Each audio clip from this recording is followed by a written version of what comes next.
Have you ever found yourself walking into a room, forgetting why you went in there and suddenly questioning if you're starting to lose it? Or maybe you've been in a conversation and stumbled for the right word, only to feel embarrassed afterward. If you've experienced moments like these, let me tell you something important. You are not alone, and more importantly, this does not define who you are. Confidence doesn't vanish overnight, but there are subtle, daily mistakes. Many seniors unknowingly make that chip away at it over time. And if you're regaining that confidence, ISNT, about doing more, it's S, about stopping what is quietly holding you back. Confidence isn't just about how you carry yourself in front of others. It's how you feel when you wake up in the morning, how you see yourself in the mirror, and how willing you are to keep showing up for life. And unfortunately, aging, while beautiful and full of wisdom, can bring with it habits and patterns that start to dim that inner light. But here's the thing. Once you spot these confidence killers, you can change them. And today, we're going to talk about exactly that. The first mistake that chips away at confidence fast is constantly talking down to yourself. And I know, it might not sound like a big deal at first, but let me ask, how many times a day do you catch yourself saying things like, "I'm too old for that," or "My memory is terrible," or "I can't do what I used to"? These small statements, spoken over and over, become your internal truth. And when your mind believes something, your body and your spirit follow. Imagine telling a child every day that they're slow or clumsy. Eventually, they'd believe it. So why speak to yourself that way now? The words we choose become the script of our... You might not realize it, but that little voice inside your head is always listening. So, instead of saying, "I can't," try, "I'm figuring it out." Instead of "I'm too old," try, "I bring experience to the table." These aren't just motivational quotes, they're brain training. Your confidence is built by repetition.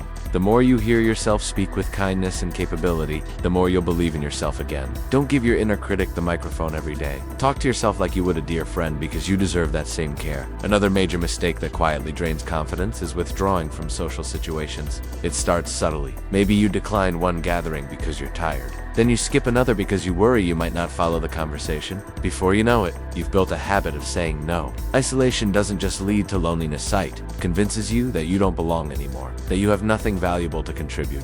And nothing could be further from the truth. The reality is, connection is one of the most powerful antidotes to aging and to self-doubt. Whether it's a phone call with an old friend, a short walk with a neighbor, or even chatting with someone in the grocery line, these moments of connection remind you that your presence matters. You don't have to be the loudest in the room. You just have to show up. You still have stories worth telling. You still have wisdom to share. And you still have laughter that someone else needs to hear. Confidence grows in the company of others, so give yourself permission to belong again. Now, let us talk about something that might seem harmless, but ISNT.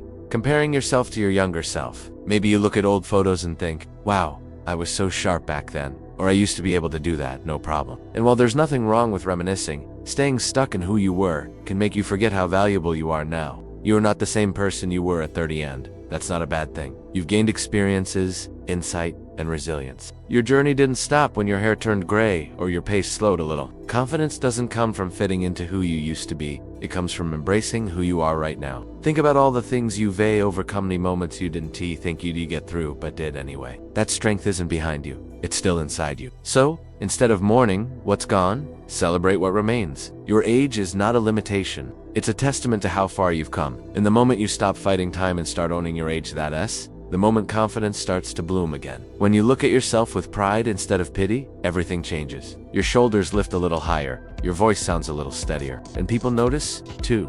Confidence is magnetic, at any age. So, as we move forward, think about the words you say to yourself. Notice the times you've pulled away from connection, and let go of the idea that you have to go backward to feel strong again. Confidence lives in this moment, not in the past, not in some future version of yourself, right here, right now. You have everything you need to feel whole again. Sometimes, the biggest blow to our confidence doesn't come from what others say, it comes from what we stop doing. And that brings us to another confidence killer that sneaks up on so many people after retirement.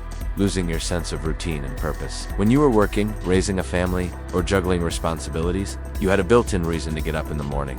But after 60 or 65, when those roles start to shift or disappear, it's easy to wake up wondering, now what? And that question can be, without a sense of direction, your days begin to blur. One day melts into the next, and before long, you're drifting, not really living, just existing. And when you feel like your actions don't matter, your confidence begins to shrink. Because purpose isn't just about productivity, it's about identity. It's about knowing that your time still counts, that your life still has a role to play, and it does. Maybe your purpose now is mentoring a grandchild, volunteering in your community, learning something new, or simply showing up for your health every day. purpose doesn't have to be grand to be meaningful. Even having a simple morning ritual like making tea, stretching, and writing down one thing you're grateful for can root you in something real. You are not done just because you've retired. The world still needs your voice, your heart, and your hands. You still have something only you can offer. And right alongside that lack of purpose comes the fifth mistake that quietly chips away at your confidence: neglecting your body. Now, I don't mean you have to train for a marathon or go on a strict diet. I'm talking about those everyday choices: skipping movement, not drinking enough water, eating whatever's easiest, that add up faster than we think. And not just physically. When you feel sluggish, stiff, or tired all the time, it starts to play with your mind. You begin to question your strength. You start believing your best days are behind you. But let me tell you, your body may have changed, but it is still capable of healing, moving, and improving. You'd be surprised what a 15-minute walk each day can do for your mindset, or how drinking enough water can improve your clarity and energy, or how just standing up and stretching every hour can shift your entire mood. Taking care of your body tells your brain, I'm still in the game, and that message builds confidence from the inside out. You don't have to do it all at once. Start small. Maybe tomorrow morning, you make a better breakfast or go outside for 5 minutes of fresh air. Maybe you take a moment to breathe deeply, roll your shoulders, and thank your body for getting you this far. The more you care for it, the more it will show up for you. And the better you feel physically, the stronger and more confident you'll feel emotionally. It is easy to fall into the belief that aging is a slow decline, but that is not the truth. Aging is a stage of transformation, of rediscovery, of redefining what matters most. And part of that journey means unlearning the lies that say you're not needed, you're not strong, you're not capable. Because you are, you always have been. Just because the world moves fast doesn't mean you've been left behind. Confidence is not about doing what the younger generation does. It's about standing tall in who you are, exactly as you are. It's about walking into a room with quiet strength, knowing that you don't need to prove anything to anyone. You've already lived through enough storms to know your worth. You are not invisible. You are not too old. You're right on time, so start speaking kindly to yourself. Say yes to connection. Let go of comparisons. Bring back purpose to your days. And treat your body like the remarkable vessel it is. These small shifts add up.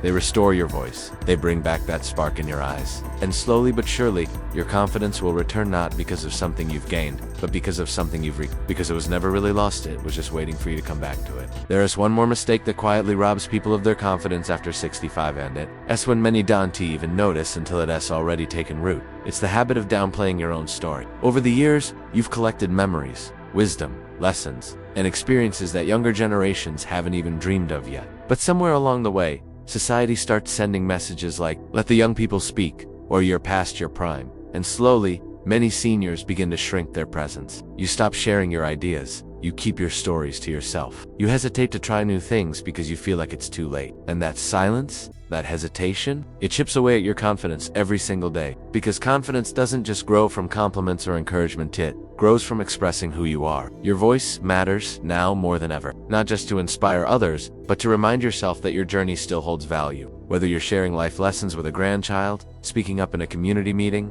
or even just telling your story to a friend, every word you speak is a reminder that your life has meaning. Don't keep your story locked away. The world needs it. And more importantly, you need to hear yourself say it out loud. So, what do you do with all this? You start small. You choose one thing today that challenges the old habits we've talked about. Maybe you write a note of encouragement to yourself. Maybe you call someone you've been meaning to reconnect with. Maybe you take a walk around the block or try something new in the kitchen. Every step you take in the direction of confidence is a step back toward your power. And don't expect perfection, expect progress. Confidence isn't about never feeling fear. It's about moving anyway. It's about showing up, not because you have something to prove, but because you remember who you are. You've lived through decades of change, loss, love, growth, and challenge. You've raised families, built careers, started over, made mistakes, and kept going. That kind of resilience can't be bought. It's earned, and it's yours. There's a unique beauty that comes with this stage of life. You're no longer chasing status, or trying to fit in, or pretending to be someone you're not. You get to choose what matters. You get to rewrite the rules. You get to wake up each day and say, I'm still here, and that means I still have purpose. And I promise you, you stop comparing, stop isolating, stop apologizing for your age, and start embracing the richness of your story. Your energy will change. You'll walk taller, speak clearer, laugh louder, and you'll start to see what others see, that you're still growing, still worthy, and still capable of leading a life full of joy, impact, and connection. So if there's one thing to take away from this video, let it be this. Confidence isn't a feeling that disappears with age. It's a choice you can make every single day. It's something you can rebuild, nurture, and grow, no matter where you are on your journey. Now I'd love to hear from you. What's one small thing you have done recently that made you feel strong, proud, or energized? Share it in the comments below. You never know who you'll inspire just by being you. And if you found this video helpful or encouraging, give it a thumbs up and don't forget to subscribe to the channel for more videos, just like this ones that celebrate aging with strength, grace, and purpose. Here's to walking boldly, speaking freely, and living fully at any age. Because confidence doesn't retire, it only gets wiser.